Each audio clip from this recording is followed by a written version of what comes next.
Hello साथियों, एक ही तरीके के क्वेश्चन में आज क्वेश्चन नंबर 2 जो कि लेक्चरर एग्ज़ाम फर्स्ट पेपर 9 जनवरी 2020 में आ चुका है। इन क्वेश्चन को हमें किस तरह से करना है, क्या ट्रिक्स आप अच्छी तरह समझ लें। यदि एक लंबवर्तीय शंकु की त्रिज्या और ऊंचाई दोनों में 10% की वृद्धि कर दी जाती है। देखो साथियों, जो 10% का मतलब ये है कि 110% कर दिया गया है, त्रिज्या को भी और ऊंचाई को भी। 110% का मतलब होता है 110% को अगर हटाएंगे तो 100। कहने का मतलब जो त्रिज्या 100 थी उस त्रिज्या को हमने 110 कर दिया। एक जीरो से एक जीरो काट दें तो आएगा, अब ये नहीं कट सकता, यानी जो त्रिज्या 10 थी वो अब 11 कर दी। पहले जो त्रिज्या 100 थी उसको 110 कर दिया। कहने का मतलब जो त्रिज्या 10 थी उसको हम 11 कर रहे हैं। और ऊंचाई में भी यही परिवर्तन किया है कि अगर पुरानी त्रिज्या 10 है तो अब नई त्रिज्या 11 है। अगर पुरानी ऊंचाई 10 है तो नई ऊंचाई 11 है। आगे क्वेश्चन हमसे क्या कह रहा है, क्वेश्चन को देखें तो इसके आयतन में कितनी वृद्धि होगी। हमें आयतन में वृद्धि निकालनी है। साथियों, शंकु का जो आयतन होता है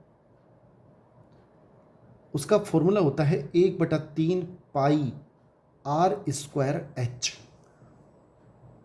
ये इसका फॉर्मूला होता है। अब जब हमारी पुराना आयतन क्या रहेगा पहले वो देख लेते हैं।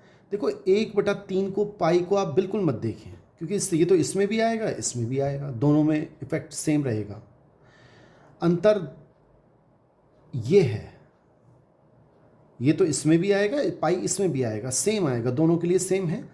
अब इसमें चेंज किया है। देखो पहले आर का मान, ये आर का मान है, ये एच का मान है।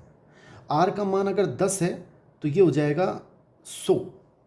10 का स्क्वायर, 10 का स्क्वायर कितना हो जाएगा 100। और 100 गुणा एच का मान 10, यानी ये हो गया 1000। और साथियों ये कितना हो जाएगा, आर स्क्वायर अगर 11 है तो इसका मान 121 गुणा 11, और 121 को 11 से गुणा करेंगे तो साथियों अपने पास आएंगे 1331। अब हमें देखना है कि कितने प्रतिशत वृद्धि हुई। साथियों कितना बढ़ गया, पहले 1000 था आयतन, अब हो गया 1331। कितने की वृद्धि हुई, 331 की। अगर इसमें से घटाएंगे 331, हमेशा पुराना आयतन नीचे, ये पूर्व का 1000 इंटू 100। साथियों 2 जीरो से 2 जीरो कट जाएगा, 1 जीरो यहाँ पे दशमलव लगेगा, 33.1, यानी डी ऑप्शन हमारा बिल्कुल सही है। थैंक्स।